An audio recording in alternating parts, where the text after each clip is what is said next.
નમસ્કાર મિત્રો, દરરોજ સવારે રસોડામાં જઈને સૌથી પહેલો એક જ સવાલ થાય છે, આજે શું શાક બનાવવું? ઘરમાં બધી વસ્તુઓ હોય, શાકભાજી પણ હોય, છતાં રોજ કંઈક નવું વિચારવું મુશ્કેલ બની જાય છે. એક જ બટાકા ટમેટાનું શાક, એક જ ભીંડા, એક જ દૂધી વારંવાર બનાવતા આપણે પણ કંટાળી જઈએ અને ટિફિન લઈને જનાર પણ.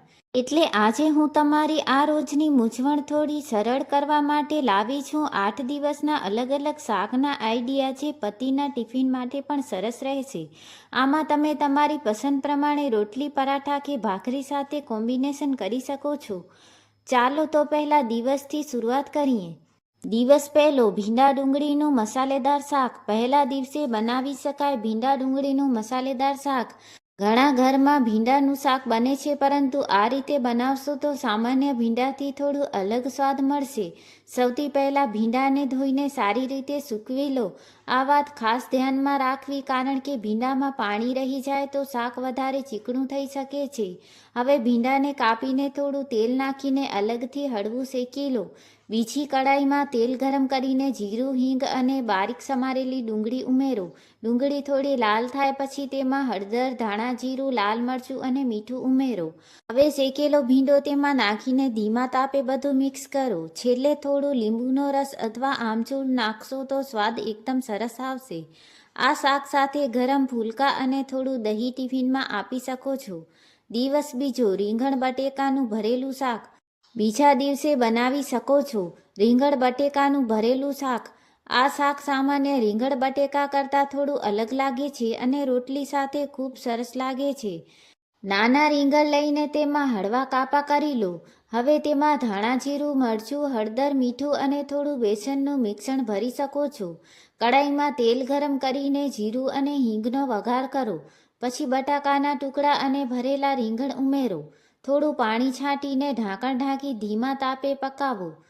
રીંગણ અને બટેકા નરમ થઈ જાય પછી ઢાંકણ ખોલીને થોડું શેકી લો. આ શાક સાથે ઘઉંની રોટલી કે બાજરની ભાખરી ખૂબ જ સારી લાગે છે. ટિફિન માટે ખાસ ટીપ એ છે કે શાકમાં પાણી વધારે ન રાખવું.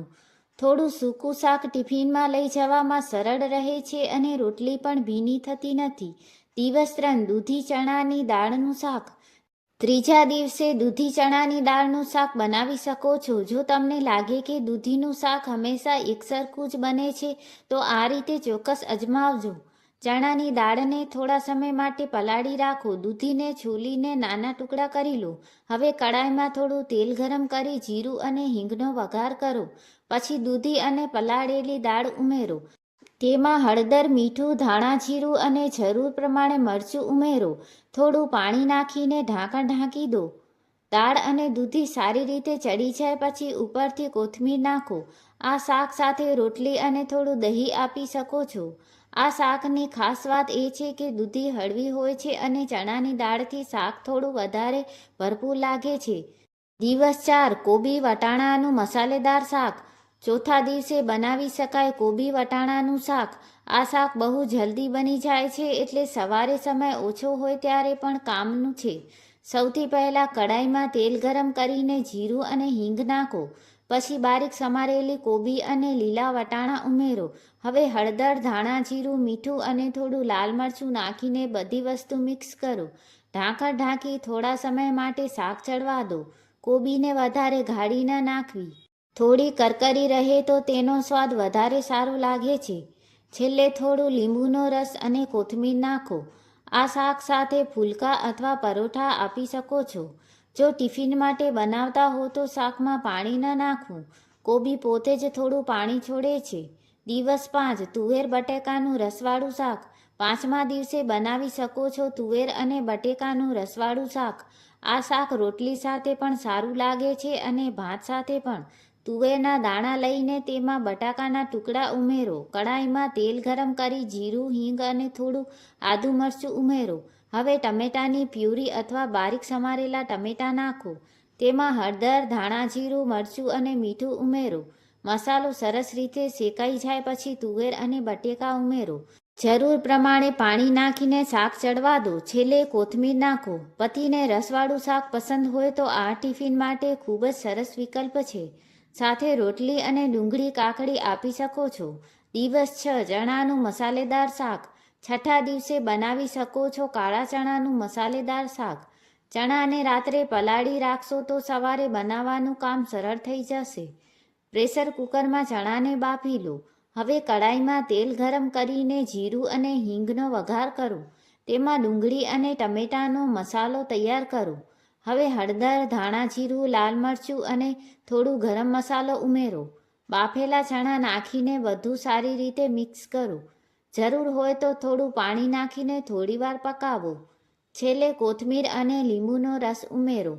આ શાક સાથે પરાઠા અથવા રોટલી ખૂબ જ સરસ લાગે છે.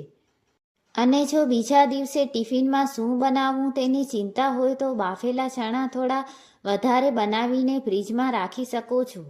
દિવસ 7 મેથી બટાકાનું શાક. 7મા દિવસે બનાવી શકો છો મેથી બટાકાનું શાક.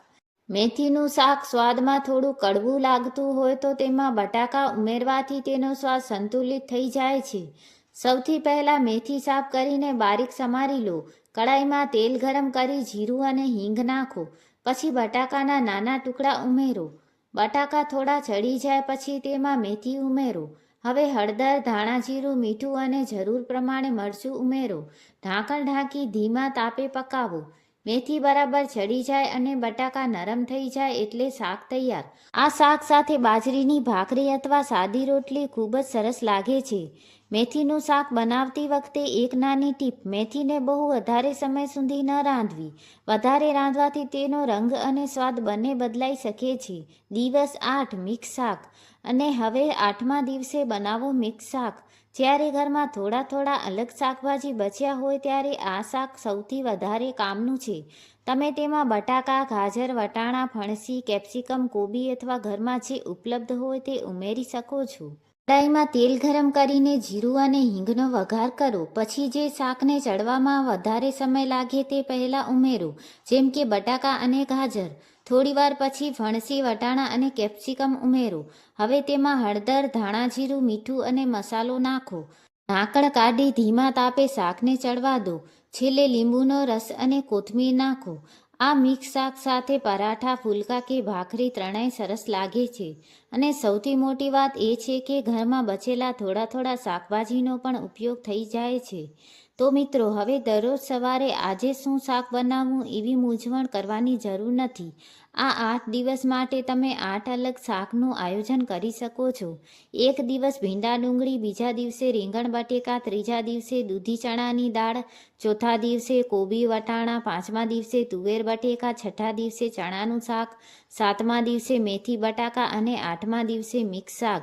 આ રીતે અઠવાડિયામાં એક જ પ્રકારનું શાક વારંવાર બનાવવાની જરૂર નહીં પડે અને પતિના ટિફિનમાં પણ દરરોજ થોડું અલગ ખાવાનું મળશે. તમને આમાંથી કયું શાક સૌથી વધારે ગમે છે તે કમેન્ટમાં જરૂર જણાવજો. અને આવી જ રોજિંદા રસોડાની ઉપયોગી ટિપ્સ માટે ચેનલને સબસ્ક્રાઈબ કરવાનું ભૂલતા નહીં. આભાર.